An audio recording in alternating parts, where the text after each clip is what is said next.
When someone's words and actions do not match, the first reaction is often confusion. You remember what they said. You remember the confidence behind it.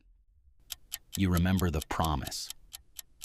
So, part of you keeps expecting reality to eventually catch up. That is what makes words so persuasive. Words can instantly create a picture of the future.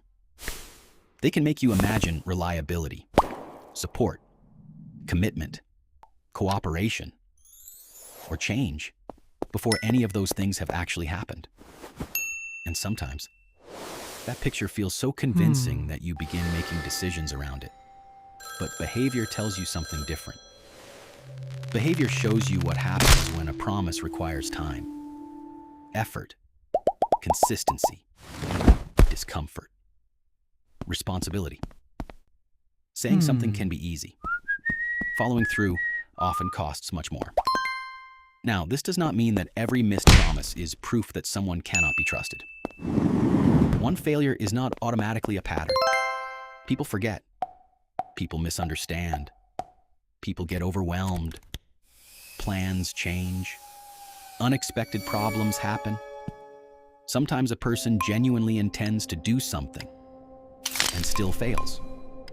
That is why one incident should be treated carefully. A mistake gives you one piece of information. What often matters more is what happens after the mistake. Do they acknowledge it? Do they try to repair what happened? Do they take responsibility? And most importantly, does their behavior change the next time? A person who makes a mistake and then changes their actions is showing you something very different from a person who repeatedly gives you the same promise, followed by the same disappointing outcome. Because repetition changes the meaning. When the same contradiction keeps happening, it stops being an isolated incident.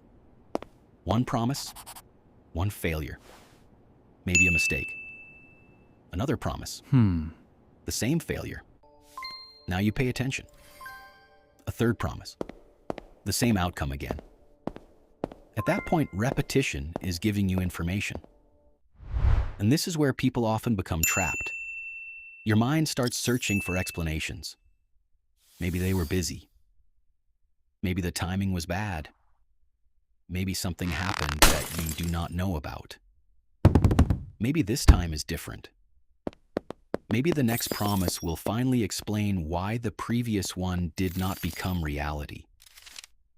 You can spend enormous amounts of mental energy trying to make the words and the behavior fit together. But sometimes the contradiction itself is already the answer. You do not always need a perfect explanation. You may simply need to look at what repeatedly happened. So, for a moment, stop trying to solve the contradiction. Step away from the latest promise. Step away from the latest explanation. Look at the evidence. Start with one clear example. What was promised? And what actually happened? Then look at the second example. What was promised? What happened afterward? Then look at the third. Again, what was promised? And what was the actual outcome? Do not judge the person's entire character. Do not try to read their mind. Do not guess what is inside their heart. Just compare the observable facts. 3 promises. 3 outcomes. Now ask yourself, was the outcome consistently different from the promise? If the answer is yes, then you are no longer looking at one isolated failure. You are looking at a pattern. And now there is a more useful question to ask. Which part has actually been reliable? The promise being made? Or the behavior that repeatedly follows? That question matters because reliability is not created by how convincing something sounds. Reliability is created by what repeatedly survives contact with reality. Behavior is not a perfect measure of someone's heart. A person may care about you and still be unreliable. They may have good intentions and still fail repeatedly. They may even believe their own promises when they make them. But when you are deciding what is safe to depend on, intentions are not the only thing that matters. You need usable information, and repeated behavior is data. Imagine trying to cross a bridge made from promises alone. The bridge may look beautiful. It may sound reassuring. It may appear strong from a distance. But the moment you put your weight on it, it collapses. Now imagine another bridge built slowly from completed actions. One commitment followed through, then another, then another. You test it carefully. It holds. That is the difference between hope and evidence. And once you can see that difference, your next move does not need to be dramatic. You do not need anger. You do not need punishment. You do not need a huge confrontation. You may simply need to adjust your expectations. If someone repeatedly fails to show up, stop making important plans that depend entirely on them showing up. If someone repeatedly fails to complete something important, create a backup. If something is too important to risk, keep control of it yourself. If a promise has repeated lie, failed to become action, stop treating the promise as if it has already happened. That is not cruelty. That is calibration. You are adjusting your expectations to match the evidence available to you. And this is where boundaries become practical. Confirm the plan before you leave. Create another option. Protect important responsibilities.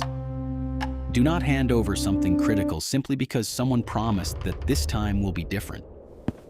Let consistency earn greater responsibility. Not persuasion, not pressure, not another explanation. Consistency. And there is another important side to this. Patterns can change.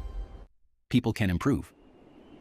You do not have to permanently define someone by their past behavior. But improvement should be measured the same way that unreliability was measured, through repeated action. If someone says they will change, you do not need to reject the statement. You can acknowledge it, then watch what happens next. One completed action is encouraging. A second begins to create evidence. A third starts to form a new pattern. Trust can be rebuilt. But trust is not rebuilt by a stronger promise. It is rebuilt when new behavior becomes consistent enough to replace the old pattern. That takes time, and that is okay.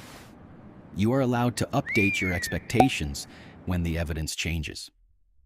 But until the evidence changes, you do not need to pretend that the pattern is something else. So when someone's words and actions repeatedly conflict, stop asking which version you hope is true. Look at the last 3 clear examples. Compare the promise with the action that followed. Find the repeated outcome. Then adjust your expectations to match what you can consistently observe. Believe the pattern. Not because words never matter, but because trust becomes useful only when words and actions begin pointing in the same direction. That is your one clear move.